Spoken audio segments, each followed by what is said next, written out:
Hey, how you doing today? I've got an awesome fat burning workout that you can perform at home, and you don't need much equipment for this. All you need is a kettlebell or a dumbbell, just one, and then also some form of a bar. PVC pipe will work. A broomstick would be perfect for this. We're looking for lightweight, nothing super heavy. So what I got for you is I'm going to show you 4 different exercises, 4 different movements, and at the end I'll put them together for an awesome workout that you can do right in the comfort of your own home. Alright, so the first movement that I want to show you requires absolutely zero weight. It's called a jumping lunge. I'm going to show you also a way to modify it too for beginners. So if you're not acclimated to high impact exercise movements, you're going to want to do the modified version. So the regular version of the jumping lunge looks like this. Standing from the side, you can see what I'm looking for. What you're going to do is you're going to hop both a front leg and a back leg out. So you're not going to step forward, you're not going to step just back. I'm going to move. For the first one, I'm going to move my left leg forward, jumping at the same time as moving my right leg back, so it looks like this. Now, as I jump out, what I'm going to also do is I'm going to land in a lunge position with my knee touching the ground, my right knee touching the ground, and keeping my torso as vertical as I possibly can, so it looks like this. That would be half a movement. That would be 1 full rep. That's 2. So, left foot forward, right foot forward, will equal 1 repetition for this workout. Now, a way to modify that, if you're not used to high impact, would just be a regular lunge. I'm going to step, starting off my right leg, step my right leg forward, knee to the ground, step right back up. I'm going to step my left leg forward, knee to the ground, right back up. That would be a modified version of the jumping lunge. Now, this next movement will require some weight. We're going to do a Russian kettlebell swing, and the Russian version of the kettlebell swing. Now, I know it says kettlebell swing, but you can also use a dumbbell for this movement as well. You're just going to hold the dumbbell in the same fashion that you would hold the kettlebell. Now I'm going to show you the Russian kettlebell swing, and you'll vary the intensity by the weight. Now if you're a beginner, I advise you to start off with a very light weight, maybe 5 to 10 pounds. Something a little bit more advanced, maybe you can start off with a 25-pound or 35-pound kettlebell. So the kettlebell swing starts off with the kettlebell between my legs. And I'm going to have my feet in a nice wide position with my legs, my feet right outside my shoulders. My toes are pointed slightly outward. And what I'm going to do is in the bottom of the kettlebell, I'm going to sit my weight back on my heels, keep my lower back nice and tight and my chest up nice and high.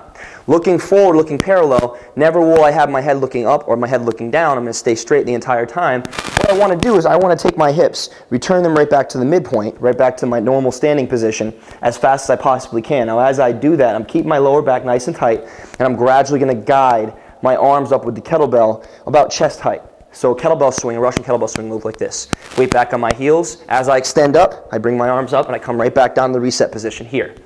So at the reset position, it's a very short time that I'm there. I'm just allowing momentum for the kettlebell to come back through my legs and then initiate the swing right again. So I don't stop 100%. I don't stop here and then restart the movement. I just allow the kettlebell to swing like a pendulum between my legs. So it's here.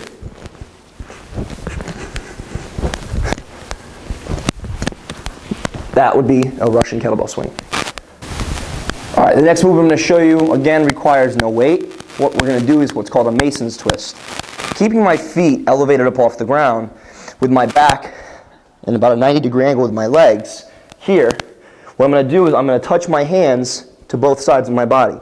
Each time I touch counts as 1 rep. Now notice my feet have stayed off the ground the entire time. Now if I want to modify this, what you can do is maybe put your right leg down, left leg up, do a couple reps there, and then switch. Or, if that's challenging for you, put both of your feet on the ground, keeping your lower back nice and tight and staying in this position. For some of you, this may be difficult. So, Mason's twist. All right, this last move I'm going to show you requires you to have a PVC pipe or a broomstick will work as well. Something light that's about 1 inch thick. So what I want to do is, I'm going to do what's called a press, a shoulder press. Taking the bar with my hands slightly outside my shoulders, my feet right underneath my hips, what I'm going to do is bring the bar up under my chin. From this position, I'm going to press the bar up over my head, slightly bringing my head backwards, finishing with my head completely through my arms. So from the side, the press looks like this.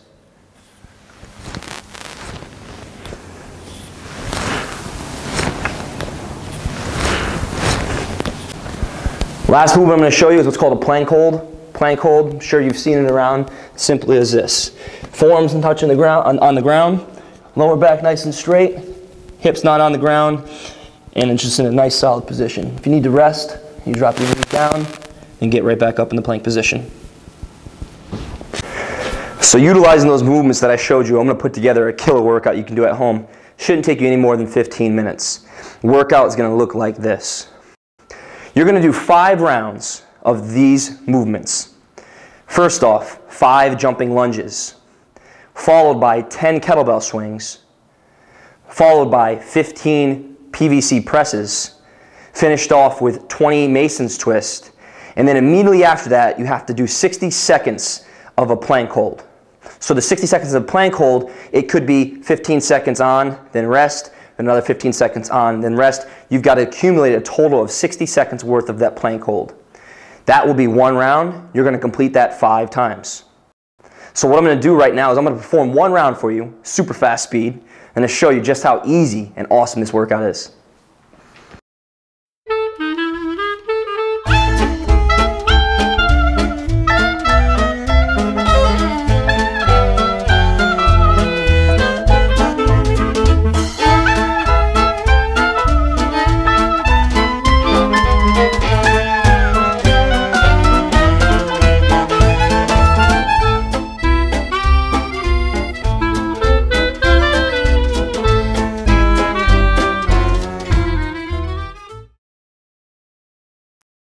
So, after 1 round, I can already feel my heart rate getting elevated.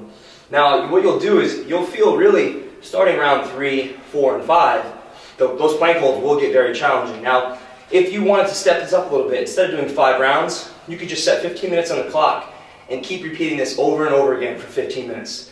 Good luck and let me know what you think.